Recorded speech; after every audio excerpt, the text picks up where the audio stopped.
todos, bem-vindos ao Departamento de Fisiologia e Biofísica da UFMG.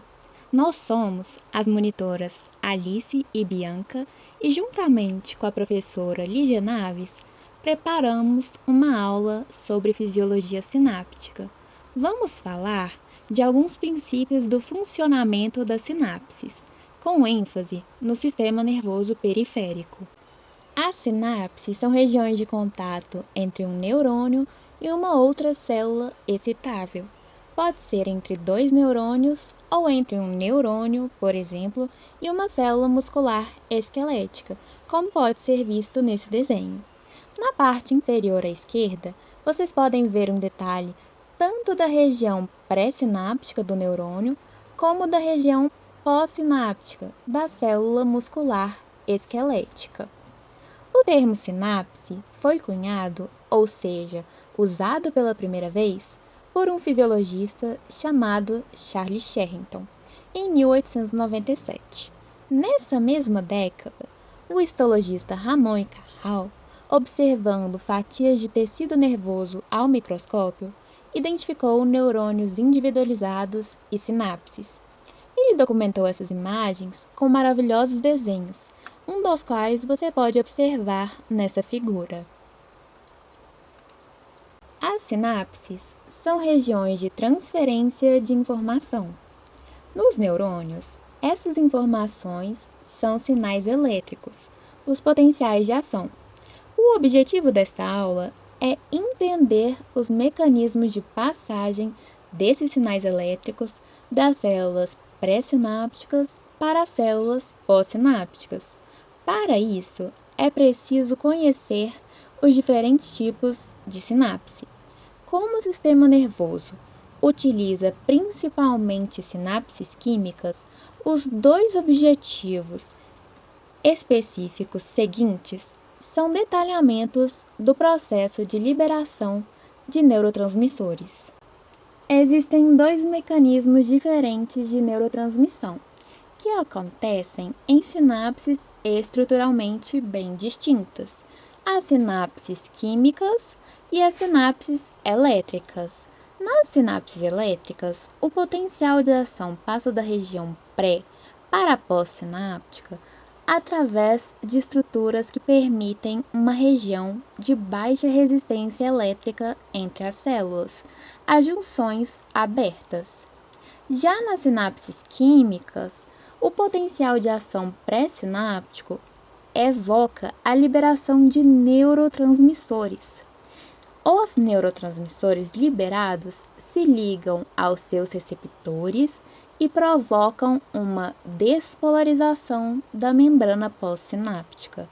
Essa despolarização da membrana pós-sináptica evoca, ou seja, é o estímulo que provoca o potencial de ação pós-sináptico. Dessa forma, o potencial de ação é transferido mediado pela liberação de neurotransmissores. Diferentemente do sistema nervoso central, no sistema nervoso periférico, a maioria das sinapses é entre um neurônio e uma célula não neuronal. Isso porque, perifericamente, nós temos sinapses efetoras tanto do sistema nervoso somático quanto do sistema nervoso autônomo. Nós já vimos a junção neuromuscular do sistema nervoso somático. No sistema nervoso autônomo, nós temos as sinapses dos gânglios, entre o neurônio pré e o pós-ganglionar, e as sinapses entre os neurônios pós-ganglionares e os órgãos efetores, como, por exemplo, as terminações do nervo vago, que inervam o coração. Nós temos aí uma região que libera acetilcolina.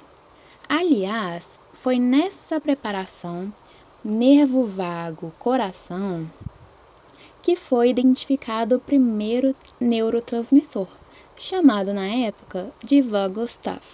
Hoje nós sabemos que ele é acetilcolina. Esse experimento foi realizado por Otto Lev, e eu sugiro que vocês procurem por essa informação nos livros de fisiologia ou farmacologia. É uma história bem interessante. Além de estudar a estrutura das sinapses, nós também podemos medir a sua atividade. A maneira clássica de se estudar a atividade sináptica é através de registros elétricos. Vocês poderão observar, nessa figura, registros de potenciais sinápticos. Esses eventos são gerados na membrana pós-sináptica. Vocês podem observar que eles são bem rápidos, cerca de 5 milissegundos e uma amplitude de 0,507 milivolts. Como esses eventos são gerados? Quando os neurotransmissores são liberados, eles se ligam aos receptores pós-sinápticos.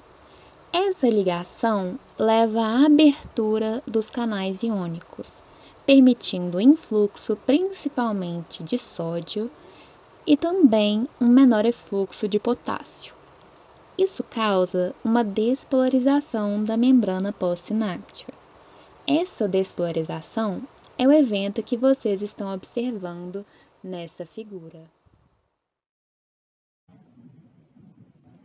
Outra maneira de se estudar a atividade sináptica é através de microscopia funcional. Nesta figura, você poderá observar no painel web círculos fluorescentes brilhantes. Esses círculos são vesículas sinápticas, que além de neurotransmissores, contêm uma substância fluorescente. Ainda no painel web, se você acompanhar os registros, você poderá ver que as vesículas sinápticas vão perdendo seu brilho. Então, você pode analisar a liberação das vesículas ao longo do tempo.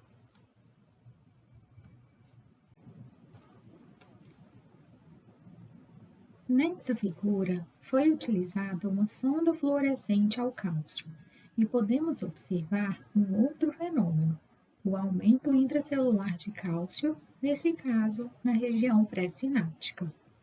Vocês podem observar, então, um aumento transitório da fluorescência. Notem que esses eventos são mais lentos que os sinais elétricos. Enquanto os potenciais sinápticos são cerca de 5 milissegundos, os sinais de cálcio são cerca de 5 segundos.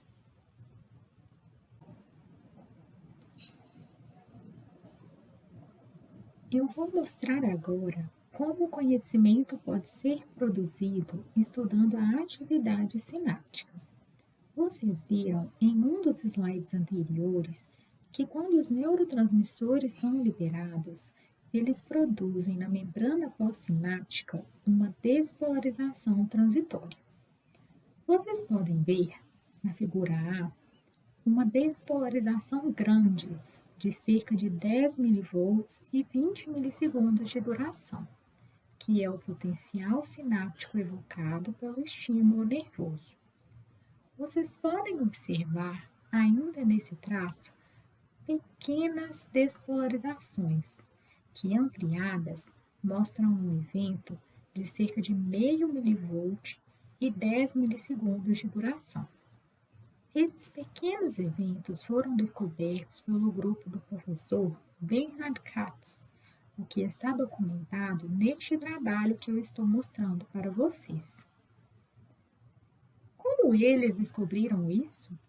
Eles estavam estudando este potencial evocado grande e fizeram uma ampliação na linha de base do registro. Viram, então, esses potenciais em miniatura, que eles chamaram assim porque eram muito parecidos com os potenciais sinápticos evocados. Bernhard Katz formou, então, a teoria de que a liberação de neurotransmissores era quântica, em pequenas unidades, e que quando o nervo era estimulado, ocorria uma sincronização dessas unidades para produzir um evento maior, supralimiar. Isto constituiu a teoria quântica da liberação de neurotransmissores.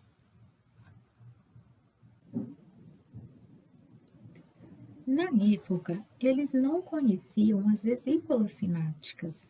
Elas foram descobertas em 1954. Vejam a referência na figura à direita.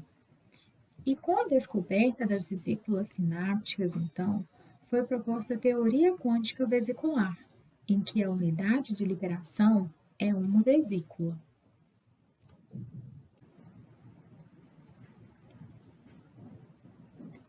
Estou voltando ao slide anterior aqui para salientar o fato de que o potencial sináptico não é um potencial de ação.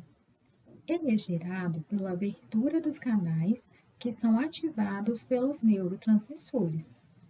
O potencial de ação é gerado pelos canais dependentes de voltagem. O potencial sináptico é, então, o estímulo elétrico que ativa os canais acionados por voltagem a desencadearem um potencial de ação.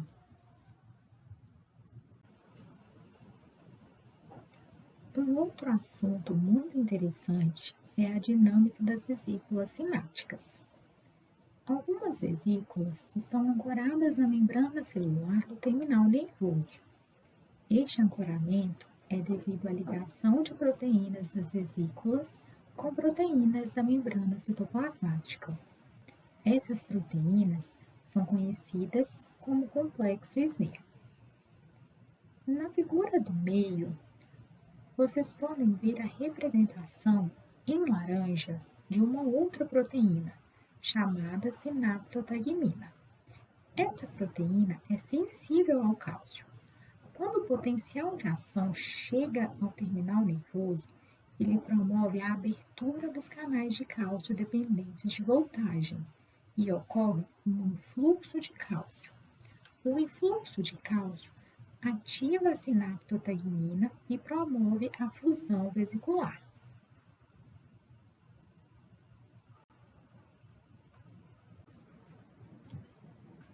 Nesta figura, vocês podem observar um outro processo, a reciclagem vesicular.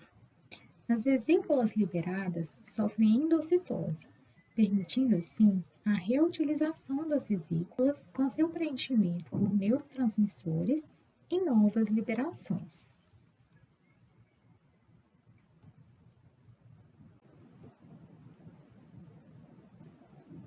Para finalizar, nós preparamos um resumo dessa parte da aula, que vocês deverão rever para acompanhar de maneira apropriada a segunda parte, que o professor Felipe vai apresentar para vocês.